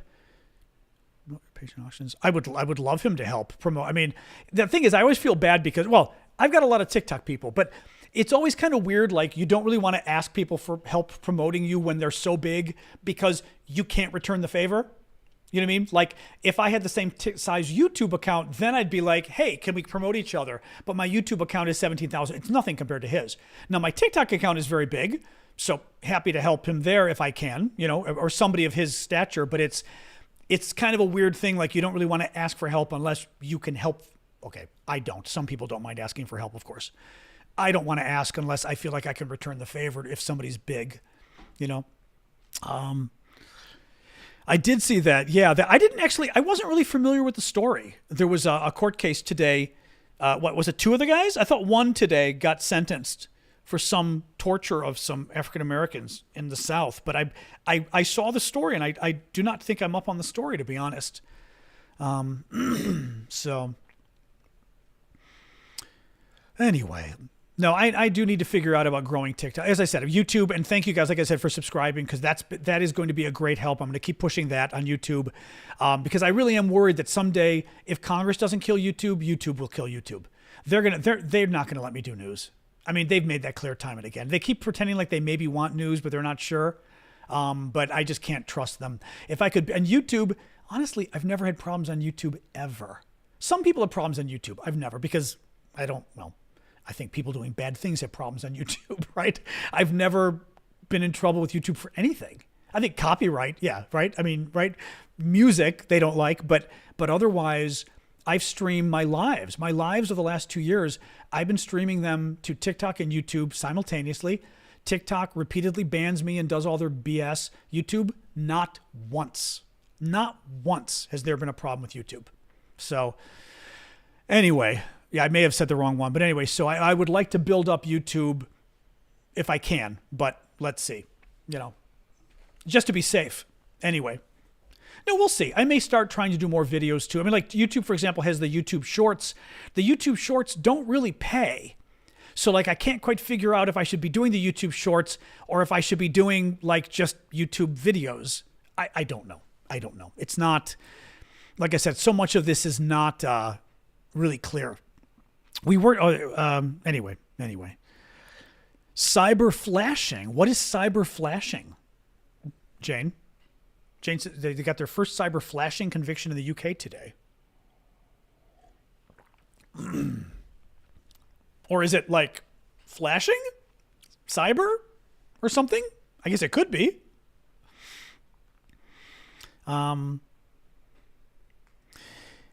Yeah, Anthony, I'm going to see if I've got to figure out how, but you know, doing these lives, I keep doing the lives. The thing is, we get like when I'm doing TikTok and YouTube, overnight we get basically I get like maybe 500 people on YouTube watching me do the show, and then another 500 come overnight. So it ends up being about 1,000 people. On TikTok, it's anywhere from 12,000 to maybe 18,000 people that watch one of my TikTok broadcasts. So it's kind of hard to say. You know what I mean? And TikTok generally is more money, although this week you guys have been great. So you definitely made up for the money that TikTok took away from me this week. But yeah, YouTube, I just have never been able to crack the nut of how to become bigger. And the gifts are fun. That's why I say TikTok also takes your money. They're terrible about that. The gifts, they take 50%. The subscriptions, they take like 60 or 65% of the subscriptions. Thank you, Bill. Yay! Bill just subscribed as a Patriot Launcher member. Thank you, Bill. Appreciate it. But TikTok takes like an obscene amount of the money. For the subscriptions, like I said, YouTube is taking 30% of Bill's contribution. TikTok would take 60 or 65%. It's obscene the amount of money they take. So there's that too. You know, it's... Having said that, TikTok, you know, we've got about 180 subscribers on TikTok, which isn't bad. That's not bad, you know? Oh, exposing body parts. Okay, that's bad. Yeah, okay. it's just, any case, like I said, I've got to sort of I've been trying to sort of figure out how to do this, see if I can figure out how to grow more on YouTube. Happy to try. Maybe I just keep doing more of my shorts or whatever too, because maybe the shorts bring in more of an audience just to like subscribe and follow. You never know, I was going to say, but now that we've been doing this exclusively, now that we've been exclusive this week, my videos have been getting these lives by the next day. I've been getting like 1,500 views, and I don't know if the extra 500 is because a bunch of you came over from TikTok, or whether the algorithm is different, or I don't know. That's what I think, Amanda, if possible. I mean, let's see, because I also don't know to what degree TikTok will be weird about trying to say, go over to YouTube. Go over to YouTube in case they ban us, But I do think that at the very least, we need to build in redundancy. So I'm adjusting my light again here. Oops. Now that the sun is down. But now that the sun is down, the lighting's getting a little weirder here. It's a little harder for me to adjust the lighting in a way that isn't too bright on my face. See, a little bit different. Actually, I could see. No, I would say the other light I have to do manually. It's okay. It's okay. Yeah, I mean, I can do more of the YouTube shorts. They don't really pay, but it's still possible that they get out to people and they see you and they follow you and stuff. You know what I mean? That would be fun, actually. Do a roundtable show with the other YouTube creators. That'd be fun. Now, I asked Preston to come on, but his timing doesn't quite work with his daughter, and he's got a young daughter and stuff, because I thought it would be fun to have Preston come on. I would love to do stuff with the other ones. You could absolutely. Whether it's on TikTok or here or both, Christopher, I haven't done MSNBC in years. I did them a lot. Joy Reid used to have me on occasionally. Not as much as I'd like, because I like Joy. And what would I say? I mean, I don't know Joy. We know each other. We're friends, but we're not friends. You know what I mean? Joy and I don't call each other. We don't hang out, but we've corresponded privately sometimes when things came up. So I like Joy a lot, and she's just good, But I'd like to go on, but they, you kind of have to know the producers, and I used to know a lot of producers at Fox News 20 years ago. I'd go on a lot, and then CNN for a long time I'd go on a lot too, because again I knew the producers, and then you get to know the hosts. But now I don't know the hosts anymore on CNN. Really, not well. I mean, I know Jake Tapper, but you don't really know the producers anymore. And you've got to have a hook too, which is another thing too. Meaning, like right now, what am I? I always have a hard time at parties, by the way, too. Like, what am I? What do I do for a living? I mean, I'm a influencer. Sounds just goofy to me. You know what I mean? What am I? I don't even know. I guess I say I host a news show online. I guess, right? But it's like a weird category of describing what you do, But it's weird for them, I think, like they're not sure how to have you on as a guest. Because, like, what are you exactly? Thank you, Christopher. Very nice of you. I can hear the dog moving around now. But no, I would agree. It would be useful for folks to start to have each other on. Now, again, typically you want to find people who are your size a little, well, not necessarily your size, but you want to make, for your own benefit, you need to find people who have got a good size. Because like if somebody's just a small creator, I'm happy to help them, but they can't really help me back because they're too small. You know what I mean? Like if you've only got a couple thousand followers, you're not going to really drive audience to me. Still happy to help. But you want to see if there's ways of finding people who are big, if you're big, and then you can each basically share your audiences, really, Twitter, I've never been out of Twitter jail, but I've never been in Twitter jail, actually. Even with Elon, I've never been in Twitter jail, but I am in TikTok jail. At 10:50 p.m. tonight, I am out of TikTok jail. But I'm probably not going to do a live tonight. I'm not in the mood for that. But I will be, I will go live tomorrow. Tomorrow night, we'll be doing both. I am an expert in foreign relations and policy and politics. Yes, indeed. And I'd say an expert on TikTok. Hopefully they don't have to have me on as an expert on TikTok censorship. We're hoping that doesn't happen. Hopefully TikTok will stop censoring U.S. political people. Sasha, you can wait. Sasha's been getting thirstier lately on getting a little nervous that her kidneys may be having issues because she's been getting really, really thirsty. Stacy, thank you. Stacy just subscribed as well. Thank you, darling. I appreciate it so much. Thank you, thank you, thank you. Oh, could you hear her little tinkling of her collar on the water bowl? Could you actually hear that, Ashley? Was it that loud? I mean, not loud, but maybe because there's a sharp sound. I mean, I've got a good mic, but this mic is supposed to isolate sort of noise in the background so you don't hear it as well. So you more just hear me. That's funny. Wow, that is funny. Okay. Chad Scott. Oh, I know who he is. He's good. I think isn't he the former military guy? I think. Yeah, I know who he is. He's very good. Yeah, I think so. Oh, dogs? I'm sure dogs can get diabetes. Yes. Oh, yeah. Sure they can. Sure they can. Yeah, because they tell you like small dogs to make sure they don't gain weight, so they don't, like little Yorkies and stuff can get diabetes. She's like, let me out. All right, but they can. I mean, cats definitely do, but Yorkies can too. Yeah, I mean, she's half Yorkie. Yeah, yeah, yeah. It's that. Well, it's her little rabies shot pin or whatever it is, on her neck. That when she drinks, it kind of goes ding ding ding ding ding against the bowl, and then when she gets pissed off, she hits the bowl.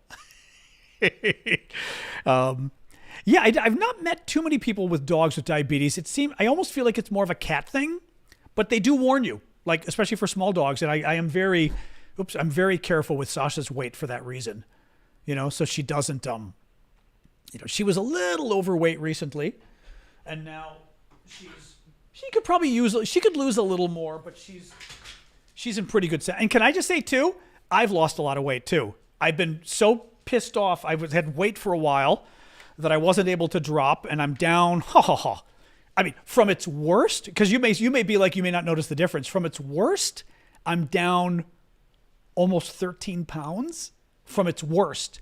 And from where it was, that was really bad at one point, but from where it's been stuck for several years during COVID, I'm down now probably 6 to 7 pounds, which I'm very excited because it's weight that I did. I mean, it's bad weight. You know what I mean? It's guy weight. So just for I don't like it here, but it's also for my health. It's not good. Sasha is over 14 at this point. So, knock on wood. She's doing well. She started to have a little bit of a kidney issue last year. Nothing bad yet, but had to change her food and I give her a little vitamin E now every day, or fish oil with her. The vet said, you know what? Get this one fish oil he recommended, which is more bioavailable or whatever it's called. So she's able to, good for you, Gunther. So she's honestly, how do I do it? I did it by being a guy, literally. I mean, well, no, honestly, during COVID, I was like having some anxiety and stuff. And I started getting on some medicine for anxiety because I was getting like, I think I even told you guys at one point, I was getting like, my chest was, actually, remember when I would cough and stuff, I think during the show, I was getting like tightness in my chest. And I thought it was my asthma. And eventually I took the asthma medicine and it didn't help. It was anxiety. Like the beginning of COVID just got to me. But those damn anxiety medicines, they put weight on you. Or at least I'm one of those people they put weight on. And it puts the weight on a good 6 to 8 pounds and it will not come off for me. Just getting off the medicine, the weight dropped within, 4 or 5 months max. I mean, it's insane. You got my weight? Sorry, Tree. Yeah. So, I mean, I've, not to brag or whatever, but I've always been pretty lucky about like just losing weight. I mean, I should be exercising, but I'm not, I mean, I don't eat great, but I don't eat terribly. But I will say, like, most nights I have a sweet at night. I will make some banana bread. I've got a really nice banana bread recipe that I try to make it has chocolate chips in it, but I try to make it a little bit healthier. I use olive oil, which actually works quite well, surprisingly, but it works well. It doesn't taste bad at all, but it's obviously healthier oil. I'll put chia in there. I use white whole wheat flour for at least half of it. I'm now trying to up it even more. So the white whole wheat is much healthier. I try to add some nuts so that at least it makes it less of a, sweet kind of thing on you, Your cardiologist put a chip in your chest when you didn't need it. She put it in her dog. Okay, best worst. If I didn't know you, I would think you were some lunatic. What are you talking about? Her dog had heart issues. Very weird. That is weird. I mean, glad it's working, but that's really funny. That is really bizarre. Oh, but now Sasha's getting a little more begging. Oh, now okay, hold on. Now she wants her water. Now she's doing the breathe. You can't hear. She's going. I call it the silent scream. 1 second here. All right. I'll give you water. I'll give you some water. All right. Here you go. Okay. All right. Oops.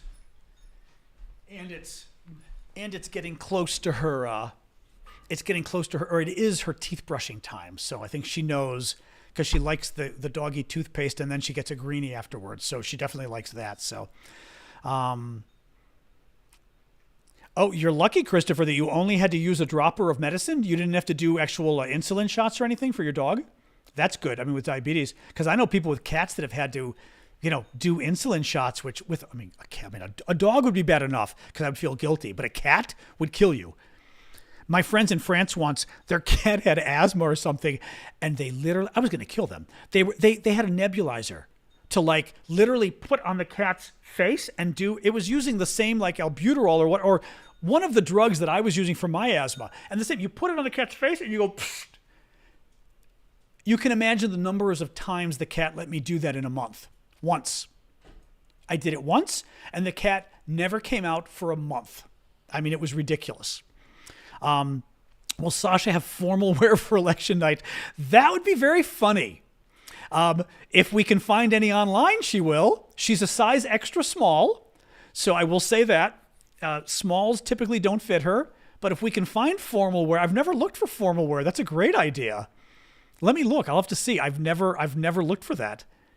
That would be really cool. Oh my God, Manda, you're kidding.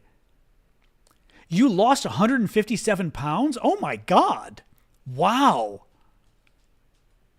That's amazing. And that you've kept it off because, that is, I think that's hard, especially, again, as a guy, it's a little easier, but also I didn't have to lose a ton of weight. I think if you have to lose a ton of weight, I think it's easier to, partially because your body may be more susceptible to weight gain if you had that much weight, right? I mean, on its face, it looks like that would be the case. So it'd be harder to keep off. Cut all carbs and lost 40 pounds? Wow. That's a lot. Yeah. No, it's hard though, but I like sweets. I like my chocolates. One thing I have found, one thing that I'm very not suspicious of, one of the theories I have on weight gain and weight loss is, in France, I lose weight. I would go to, my normal weight in the States would be around 160. And then I'd go to France for the summer to house sit for my friends for 4 weeks. And I would literally lose another 5, 6, 7 pounds. It was crazy. In 1 month in France. And it wasn't from walking around because I was, She's playing with her toys because she wants us. She wants me to play. And then she went. She wants me to play with her.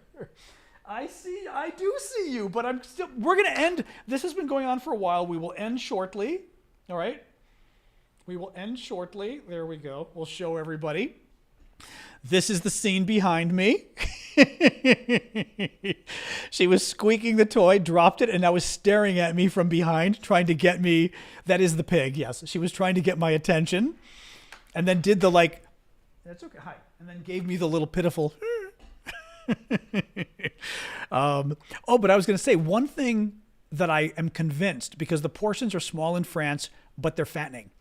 And I would eat dessert every night in France. I mean, and they have wonderful desserts at grocery stores. So I'd buy just these, meals at the grocery store, make my own, but buy stuff too. Every night I would have some flan, chocolate, something. I mean, some French dessert I got from the grocery store, but the servings were not huge, but they were good. And I am convinced that food that is fatty, I'm not convinced, it's a working theory that food that is fattier and richer fills you up and you don't want as much of it. But it also fills you up so you don't want much of anything else either. There are these Reese's peanut butter cups from Trader Joe's that I like. My nephew turned me on to. And they're not Reese's, but they're peanut butter cups made by Trader Joe's. And they are very rich. They're excellent, but I have never found a chocolate in my life where I ate one of them and I'm satisfied. It's very rare I have two. I literally eat one and I kind of go, oh, like that was heavy in a good way. And I don't want another one. I rarely find any food in America that does that to me. You know what I mean? I think it's the weight. Thanks, Stage Brew, or good to see you, or Stage Brew, Strange Brew. But I wonder sometimes whether not a higher fat to high fat, like those diets I think are crazy when people say, oh, I eat all, bacon or whatever. But I do wonder sometimes if by cutting out fat, we're not filling ourselves up enough, and that some of the diet in France is because the food's richer and you don't need to eat as much, A lot of the food is not processed, but you do get processed food. Like I would buy frozen food and stuff at the store too. I would get, actually in France, I had all these little meals that I had for myself. I would go and they'd sell taramosalata, which is a Greek fish egg spread. They sell it at the grocery store, of course, in Paris. Gotta love them. It's small, it's expensive. It has a little cream in it, which Greeks would not put in there. And then I buy these little bellini they have. They have these little, like the little breads you use for caviar. You know what I mean? And they sell them, of course, in the grocery store. And I get those. I would get like a little hummus. I'd get a little taramosalata. And I would and the combination of that, all three together, oh my God. And that would be like my snack. I'd have like that and something else for dinner sometimes, which again is kind of rich. And then I'd have a dessert and I would lose weight. France is just weird. There is something about the cosmos in France that you just lose weight. It's really crazy. 50 kilo over the past year. That would be over 100 pounds. Yeah. I'm trying to think. That would be 110 pounds probably. Wow. Good for you. The thing is I eat breakfast, but my breakfast is usually bread. I like toast. I like some kind of bread with jam or cheese with my coffee and milk. And then I'm okay for a few hours, but maybe 2 hours later I get hungry again. And then maybe I'll have lunch or I'll have a snack. So I kind of do it that way, But I would say eat a good 3 times a day. But I'll have snacks too. Like today, I had yogurt. I got some yogurt with nuts and honey, which is a Greek thing. And it's a very nice meal. It kind of fills you up, Yes, no portions and no doggy bags, but I guilted my waiter into bringing me a doggy bag in France. I was telling you guys this once because when the dollar was doing really poorly, we were at a wonderful pizza place near the Bazaar, the BHV, but near the Hotel de Ville as well, right there. And they had, it's a great pizza place. That little square that's a little bit east of there, anybody who knows Paris, kind of east of the Hotel de Ville, you go east a little bit and then there's that little square that kind of pops up. And it's the northwest corner of that square. There's a nice pizza place. You sit outside, but the pizzas were almost $28 because the exchange rate was so bad. Hey, hon, the exchange rate was so bad. So I ate like half the pizza and I was full. But, I'm not rich. This was a $28 pizza. And I'm living in Paris for like 6 weeks. I'm not throwing out $14 worth of pizza. It was a whole meal. So I turned to the waiter and my French is very good. It was even better back then. And he said to me, because he saw half the pizza, he goes, oh, did monsieur not like the pizza? And I said, no, it was delicious. I said, it was wonderful. I'm just full. But I said, it was so good that I really hate to waste it. And I said, I know I shouldn't ask, but I said, it seems such a crime to waste it. Is there any, and my French friend literally was going like this. I said, is there any way I could get it wrapped up to take home? And he looked at me and he went, oh, ce n'est pas idéal. It is not ideal, which is an expression I think you guys say in England that we don't say here. but I've heard English people say it on TV shows. We don't say it here. It is not ideal. But he took it, he brought it back, it was wrapped up in foil, and he even made the beautiful swan out of the foil, which was very funny since they don't do take meals to go. I mean, they don't do that, right? It was really funny. So he brought it and I did. I was like, thank you so much. It was but again, you've got to speak French. One of the things with the French, certainly in Paris, I always say you've got to be very, it's not diminutive. You've got to be very obeisant.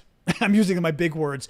You've got to kind of get down on your knees and genuflect. Like apologize. Like I said, I know it's not right. I know it's not normal, but is there any possible way? It was so good. It would be a shame to lose it. You have to just really be sycophantic. All my big words come up like to describe this. You know what I mean? And they love it. The French love it when you do that. Absolutely love it. And it doesn't hurt to have it be in French. But exactly, my little swan he made me. It was very cute. I always grew up that if you were full, leave a little on your plate because that shows you ate until you were full. Oh, that's interesting. That's very funny. That's funny. That's very interesting. I've never heard that before, but I could see that being a thing. It also, honestly, that could be a sign of wealth as well, Ashley. Because couldn't you imagine back in the day, families that have money could afford to leave food on the plate because it was a sign that they had money. You wonder whether that could have played a role too. I mean, Italy, you'd think family from Italy didn't have money, but who knows, That's funny. Leave food on the plate as a politesse thing, as a politeness thing or whatever. Wow. Where are you, Deemer? Are you here in the States? Ce n'est pas idéal. Exactly. It was great. Literally. And he kind of sighed first. Ce n'est pas idéal. I mean, I was ready to start laughing. And because my poor French friend was mortified. And I was like, I got my pizza. Yeah, I love French. I do love French. Anyway. All right, guys. I think it's been almost 2 hours. I think this is our last voyage exclusively together, but we will see. Tomorrow I'll be beaming into TikTok again, at least for a few minutes until I get thrown back into the communist Chinese gulag again. We'll see. But anyway, let me skip the recap. I don't feel like doing the recap now. We've been doing this for almost 2 hours. So we can finish up the conversation here. I'll see just what you guys are typing and then maybe get going. You're the other Maltese guy. Yeah, because there's a couple there. I'm forgetting who was the other Maltese guy. I'm already forgetting. Who's our other Johnny? He hasn't been around, has he? Has Johnny been around? I'll do a quick recap. You're not Johnny though. You're somebody else. There were two guys from Malta, I remember. Yeah. All right, let me do the quick recap. Day 752 of Putin's 3-day special military operation. Trump has come around on the NATO stuff, kind of, sort of. He's now saying that, America will probably come and defend NATO. Just be fair, So he's kind of still wanting NATO to spend the money, or I should say NATO countries to spend the money on defense.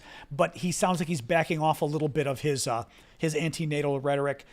Finland joined the Czech initiative to provide Ukraine with artillery shells. They pledged some money, which is great. And the Ukrainians are hoping that when the shells start coming next month, if they come next month, it should be able to help the Ukrainians stabilize the front lines, which is good. The German defense minister announced an aid package for Ukraine worth $540 million or 500 million euros. They also agreed to pay for 180,000 of the artillery shells that the Czech government is collecting for Ukraine. Kosovo announced an aid package to Ukraine, their second, and I sort of went through an analysis of that because Kosovo is a country whose economy is around the size of Ukraine's, at least per capita, by population, and I thought that was pretty cool, that Kosovo, even little Kosovo, is coming up with military aid packages for Ukraine. That's pretty neat. I think Kosovo's a NATO member, are they not? Help me out here, guys. Kosovo? I'm 99% sure they're NATO. Are they not?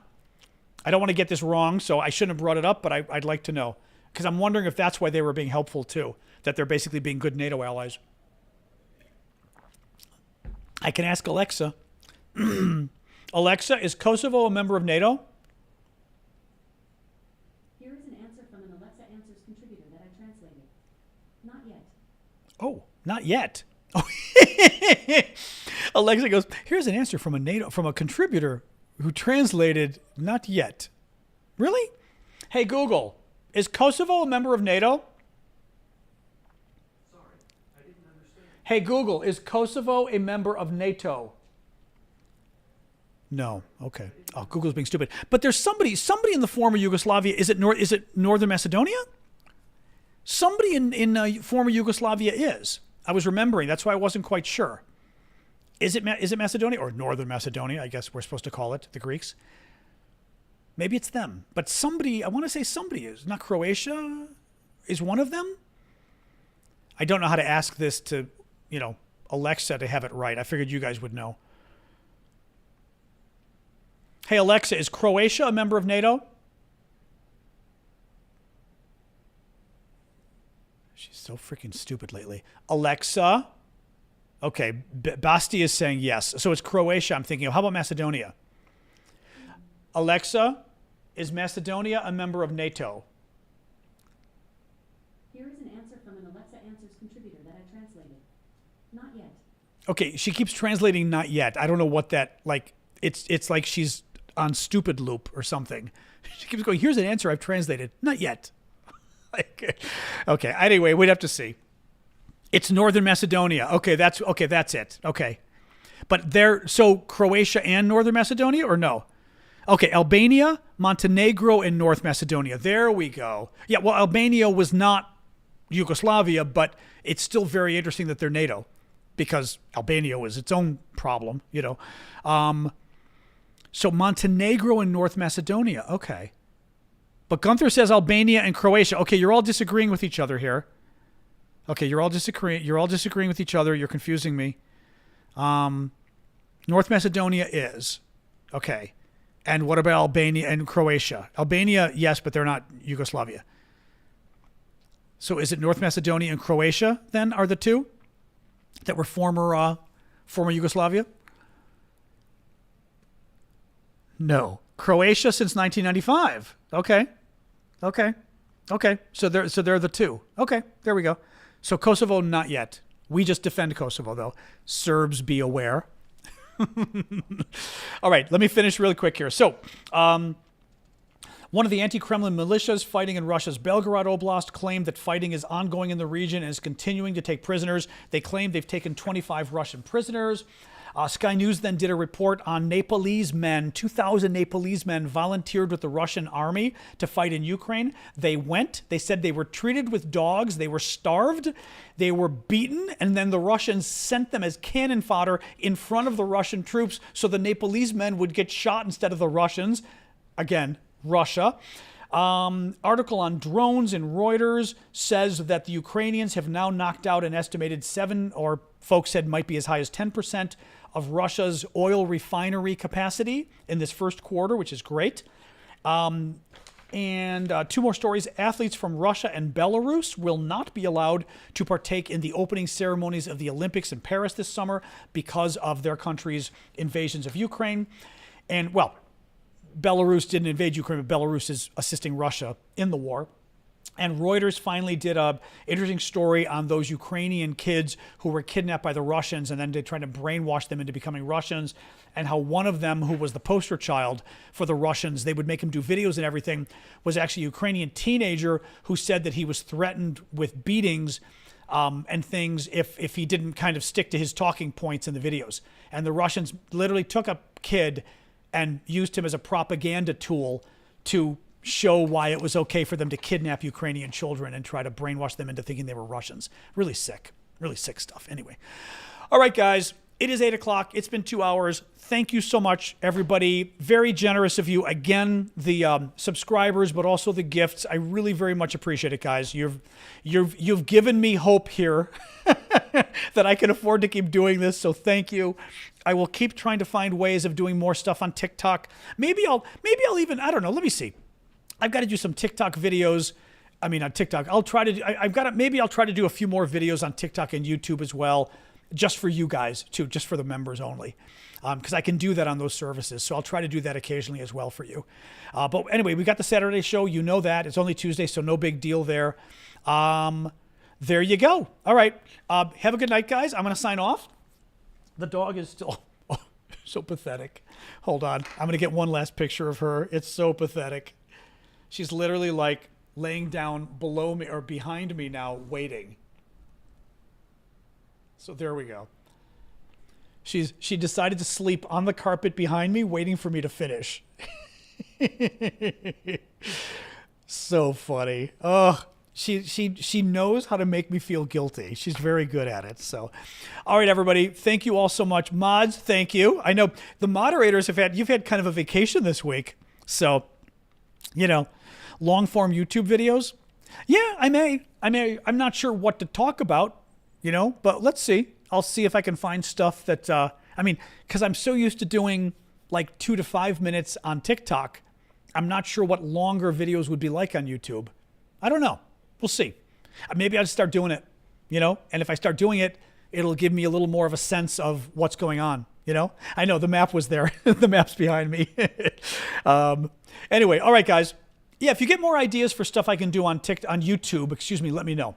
And hopefully soon, Jedi can help me figure out technically if I can stream to multiple sites again. Maybe I can stream to Kick and some of the others. And again, if I've got to, I'll buy a new computer. We'll figure it out.